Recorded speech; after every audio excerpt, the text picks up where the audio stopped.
এখানে শত বছরেরও বেশি সময় ধরে বসবাস করছে সাঁওতাল আদিবাসী জনগোষ্ঠী। ইতিহাস বলে একসময় শাসক বিরোধী আন্দোলনের সাহসী কণ্ঠস্বর ছিল এই জনগোষ্ঠী, কিন্তু সময়ের পরিক্রমায় সেই গর্জনা আজ অনেকটাই নীরব।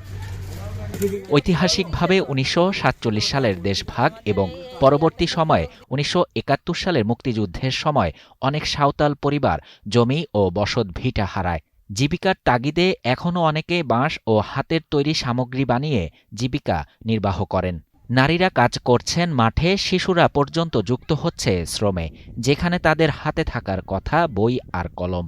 আর প্লাস্টিক বের হয়ে গেছে, এখন প্লাস্টিকের জন্য আমাদের এই জিনিসের কোনো দাম নাই। 5 টাকা 6 টাকা, চালের দাম হলো 6 টাকা 5 টাকা সের, 4 আনা 2 আনা 1 আনা, তখন পোষালো। আর এখন যে বেশি বিক্রি করতেছি এখন পোষায় না। চালের দাম হচ্ছে 50-60 টাকা, তারপর আপনার একটা খোঁচার দাম হচ্ছে 100 টাকা, ডালা একটা 50 টাকা 40 টাকা এরকম। রংপুরের পীরগঞ্জ উপজেলার কয়েকটি সাঁওতাল পল্লী। সরকারি নথিতে তারা বাংলাদেশের নাগরিক, তবে বাস্তব জীবনে সেই স্বীকৃতির প্রতিফলন কতটা তা নিয়ে প্রশ্ন উঠেছে। পোশাক, ভাষা ও সংস্কৃতির ভিন্নতার কারণে এখনও সমাজে অবহেলা আর বৈষম্যের মুখে পড়তে হয় তাদের। শিক্ষা প্রতিষ্ঠান থেকে শুরু করে সামাজিক জীবন সবখানেই রয়েছে বিচ্ছিন্নতার অভিযোগ। কারণ আমরা আমাদের বাচ্চারা ভালো ভাষা বলতে পারে না, বাংলা বলতে পারে না, এই জন্য ওরা যখন স্কুলে যায় তখন সবাই ওদেরকে হাসি ঠাট্টা তামাশা করে যায়। যেমন আমরা যদি বলি ভালো আছি, তাহলে আমাদের স্পেলিং এ আলাদা বলবে, আমার ছেলে মেয়েরা উচ্চারণে আলাদা করবে, কারণ ওটা তো ওর ভাষা না। তখন হয় কি, আমাদেরকে আলাদা ব্রেঞ্চে আমাদেরকে বসতে হবে। ইভেন আমাদের চতরাতে বৈষম্যের কথা তো সবাই জানে। আমরা তো আদিবাসী, আমরা হোটেলে চা পর্যন্ত খাইতে পারি না। স্কুলে আমরা সমভাবে শিক্ষা লাভ করবো কিভাবে? হ্যাঁ, বাংলাদেশ সেকুলার কান্ট্রি, সব ধরনের লোকেরা বসবাস করে, এখানে সব ধর্মের লোকেরা বসবাস করে, তো আমাদের জন্য এক্সট্রা নিরাপত্তা কেন দিতে হয়?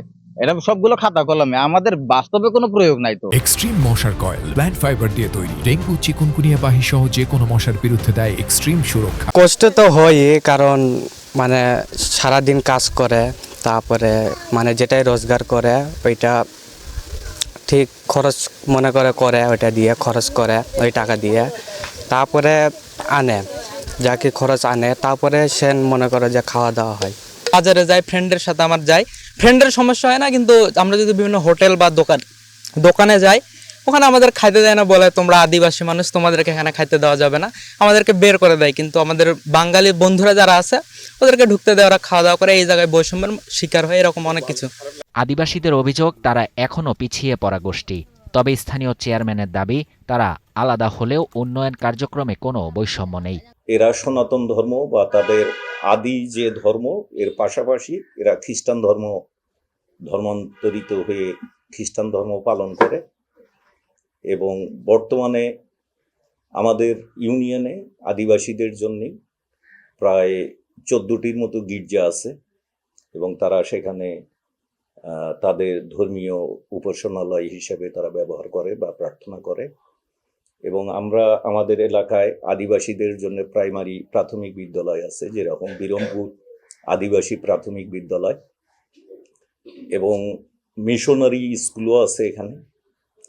এর পাশাপাশি তারা প্রাইমারি লেভেল পাশ করার পর আমাদের 14 নম্বর চতরা বা আশেপাশের বিভিন্ন স্কুল কলেজে তারা শিক্ষা গ্রহণ করে। ভাষা, সংস্কৃতি ও পরিচয়ের ভিন্নতায় আলাদা এক জীবন, তবে মৌলিক অধিকার ও মর্যাদার স্বীকৃতির দাবিতে এখনও লড়াই চালিয়ে যাচ্ছে সাঁওতাল আদিবাসী জনগোষ্ঠী।